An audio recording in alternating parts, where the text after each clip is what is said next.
A mí no me van a meter miedo con Gustavo Petro, ni me van a asustar con las películas de terror que le inventan sin fundamento. El castrochavista, el socialista, el depredador que viene a comerse la economía y a acabar con estos cuentos chimbos para asustar a la gente y que se llene de físico terror por dentro.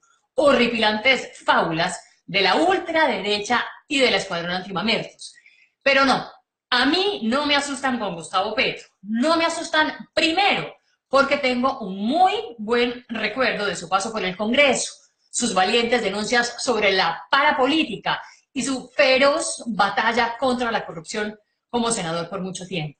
Fue Gustavo Petro quien destapó el carrusel de la contratación de Bogotá durante la administración de Samuel Moreno. Es Petro quien logra aterrizar el tema y preparar un documento con toda la información detallada que sirvió posteriormente para las investigaciones del caso y para que la justicia se moviera. Hasta ese momento eran tan solo chismes, pero solo hasta que Gustavo Petro se mete se logra saber cómo era el mecanismo y cómo operaba el carrusel de la contratación.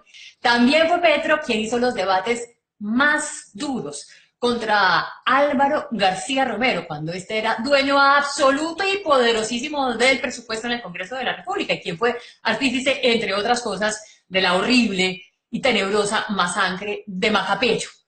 Fue también Petro quien hizo los grandes debates sobre los falsos positivos y las matanzas de jóvenes a manos del ejército. Debates, entre otras cosas, que hoy todos muchos recuerdan sobre un crimen tan atroz que todavía consterna a miles de madres de Soacha, casi 4.000 madres de Soacha que perdieron a sus hijos con estos llamados falsos positivos, si no me falla la memoria. También fue Gustavo Petro, el primero en hablar de la mermelada, o la tan conocida mermelada, cuando todavía se llamaba cupos indicativos en el gobierno de Pastrana. Y fue quien habló por primera vez de la penetración del sistema electoral por parte de los contratistas que financian la política. Y también fue quien lideró el debate de las chuzadas del DAS a magistrados, políticos y periodistas. Y contó Gustavo Petro cómo el DAS se volvió una herramienta de la más absoluta corrupción que luego da, entre otras cosas, paso, recordemos, a su liquidación. Si no fuera por Petro, no sabríamos, de hecho, muchas de las grandes verdades sobre los francotiradores del poder. Claramente, como la Contraloría y la Procuraduría, que son los dos órganos que se dedican a decapitar, por decirlo menos, a quienes se les atraviesan a los intereses de los grandes caciques de la política.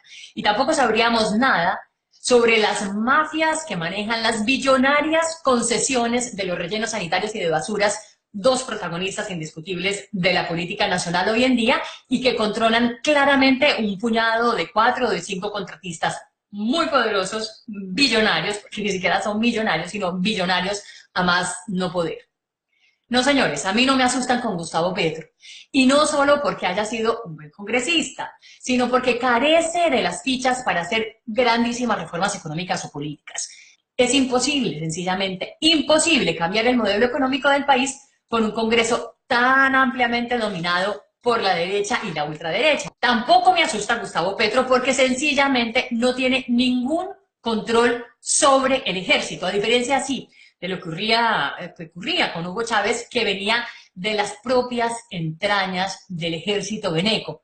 A Petro, de hecho, lo detestan los militares colombianos desde sus épocas de guerrillero y lo detestarían muchísimo más si llega a salir como presidente electo. Pero además, Petro no tiene los ríos de plata de PDVSA para regalar subsidios, casas y mercados. Subsidios que en Venezuela sí llegaron en algún momento a ser de 30.000 millones de dólares, algo que es completamente ridículo e inimaginable en Colombia. Estamos hablando, de hecho, que Venezuela es el país con las reservas más grandes de petróleo de todo el mundo.